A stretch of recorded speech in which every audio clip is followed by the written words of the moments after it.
ਅੱਜ WHO world health organisation ਇਹ ਕਿਹਾ ਆ ਵੀ ਉਹ ਇੱਕ ਲੋਕਾਂ ਨੂੰ ਜਿਹੜੀ ਕੋਵਿਡ ਦੇ ਵੈਕਸੀਨ ਲਵਾਉਣ ਤੋਂ ਬਾਅਦ ਪ੍ਰੋਬਲਮ ਆ ਰਹੀ ਆ ਉਸ ਦੀ ਐਗਜ਼ਾਮੀਨੇਸ਼ਨ ਕਰ ਰਹੇ ਆ। ਕਹਿੰਦੇ ਵੀ ਲੋਕਾਂ ਨੂੰ ਸੁਣਨ ਦੇ ਵਿੱਚ ਪ੍ਰੋਬਲਮ ਆ ਰਹੀ ਆ। ਕੁਛ ਕੇਸ ਆਏ ਆ ਜਿਹਦੇ ਵਿੱਚ ਟਿਨੀਟਸ ਜਾਂ ਰਿੰਗਿੰਗ ਇਨ ਦਾ ਈਅਰਸ, ਤੁਹਾਡੇ ਕੰਨਾਂ ਦੇ ਵਿੱਚ ਘੰਟੀਆਂ ਵੱਜਦੀਆਂ ਤੁਹਾਨੂੰ ਲੱਗਦੀਆਂ ਆ। ਉਹ ਬਹੁਤ ਸਾਰੇ ਲੋਕਾਂ ਨੇ ਰਿਪੋਰਟ ਕੀਤੀਆਂ, USA ਦੇ ਵਿੱਚ ਵੀ ਤੇ ਇੰਟਰਨੈਸ਼ਨਲੀ ਵੀ।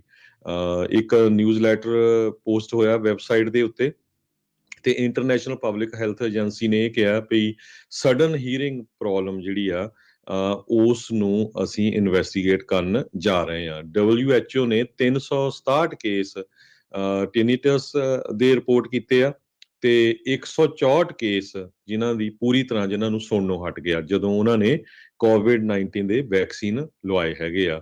ਸੋ ਇਹ ਹੈ ਤਾਂ ਜੇ ਦੇਖਿਆ ਜਾਵੇ 11 ਬਿਲੀਅਨ ਲੋਕਾਂ ਦੇ ਲੱਗੇ ਆ, ਉਹਦੇ ਹਿਸਾਬ ਨਾਲ ਜੇ ਦੇਖਿਆ ਜਾਵੇ ਬਹੁਤ ਘੱਟ ਕੇਸ ਆ, ਪਰ ਸਟਿਲ ਇਹ ਪ੍ਰੋਬਲਮ ਆ। ਸੋ ਇਸ ਦੀ ਉਹ ਇਨਵੈਸਟੀਗੇਸ਼ਨ ਕਰ ਰਹੇ ਹੈਗੇ ਆ ਜੀ। ਬਹੁਤ ਸਾਰੀਆਂ ਦਵਾਈਆਂ ਦੇ ਸਾਈਡ ਇਫੈਕਟਸ ਉਹ ਸਾਰਾ ਕੁਛ ਦੇਖਣ ਨੂੰ ਮਿਲਦਾ ਆ। ਸੋ ਲੋਕਾਂ ਨੇ ਸ਼ੁਰੂਆਤ ਦੇ ਵਿੱਚ ਵੀ ਇਹੀ ਚੀਜ਼ਾਂ ਜਿਹੜੀਆਂ ਕਈਆਂ ਨੇ ਕਿਹਾ ਸੀਗਾ ਵੀ ਭਾਈ ਇਹ ਚੰਗੀ ਤਰ੍ਹਾਂ ਟੈਸਟ ਨਹੀਂ ਹੋਇਆ, ਇੱਦਾਂ ਆ। ਪਰ ਆંકੜੇ ਜਿਹੜੇ ਆ ਉਹ ਲੋਕਾਂ ਨੂੰ ਦੇਖੇ ਹੀ ਆ ਵੀ ਹੁਣ ਜਿੱਥੇ ਵੱਧ ਤੋਂ ਵੱਧ ਵੈਕਸੀਨੇਸ਼ਨ ਰੇਟ ਰਹੇ ਆ ਉੱਥੇ ਇਸ ਦਾ ਫੈਲਾਅ ਜਿਹੜਾ ਉਹ ਜ਼ਿਆਦਾ ਤੇਜ਼ੀ ਦੇ ਨਾਲ ਨਹੀਂ ਫੈਲਿਆ ਹੈਗਾ ਬਾਕੀਆਂ ਦੇ ਉਹਦੇ ਮੁਕਾਬਲੇ।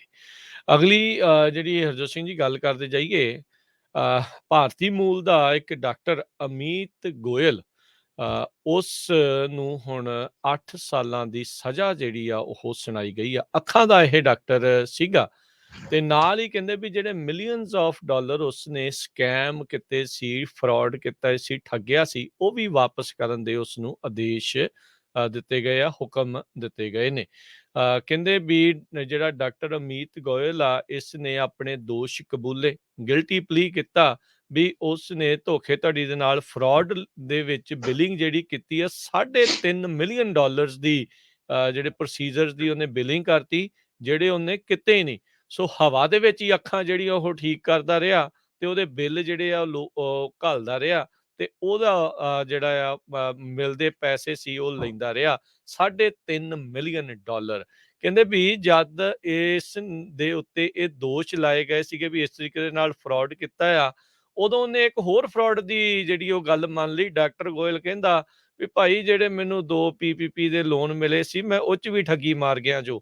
ਸੋ ਇਹ ਹੁਣ ਨਿਊਯਾਰਕ ਦੇ ਵਿੱਚ ਰਾਈ ਕਰਕੇ ਜਿਹੜਾ ਇਲਾਕਾ ਹੈਗਾ ਆ, ਸਦਰਨ ਡਿਸਟ੍ਰਿਕਟ ਦੇ ਉੱਥੇ ਜਿਹੜੀ ਅਦਾਲਤ ਆ ਉਹਨਾਂ ਨੇ ਇਹ ਜਿਹੜੀ ਸਜ਼ਾ ਸੁਣਾਈ ਆ। 96 ਮਹੀਨਿਆਂ ਦੀ ਸਜ਼ਾ ਆ ਇਸ ਨੂੰ ਹੁਣ ਭੁਗਤਣੀ ਪਊਗੀ।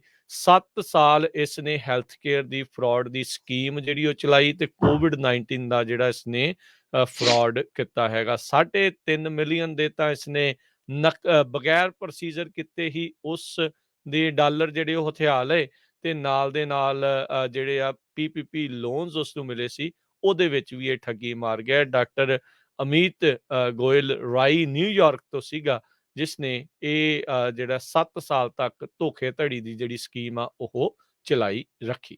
ਜੀ। ਸੋ ਧੋਖੇਧੜੀ ਦਾ, ਫਰਾਡ ਦੀ ਗੱਲ ਕਰਦੇ ਜਾਈਏ, ਆਪਾਂ ਕੱਲ ਵੀ ਖਬਰ ਸਾਂਝੀ ਕੀਤੀ ਸੀ। ਕਹਿੰਦੇ ਪਈ ਇਸ ਜਨਰੇਸ਼ਨ ਦਾ ਸਭ ਤੋਂ ਵੱਡਾ ਫਰਾਡ PPP ਰਿਲੀਫ ਪਲਾਨ ਦਾ ਜਿਹੜਾ ਲੂਟਿੰਗ ਆ ਉਸ ਨੂੰ ਗਿਣਿਆ ਜਾ ਰਿਹਾ ਆ। Billions of dollar the fraud ਹੋਇਆ ਤੇ ਵਾਈਟ ਹਾਊਸ ਨੇ ਸਪੈਸ਼ਲ ਡਿਪਾਰਟਮੈਂਟ ਵੀ ਸੈਟਅਪ ਕੀਤੀ ਆ।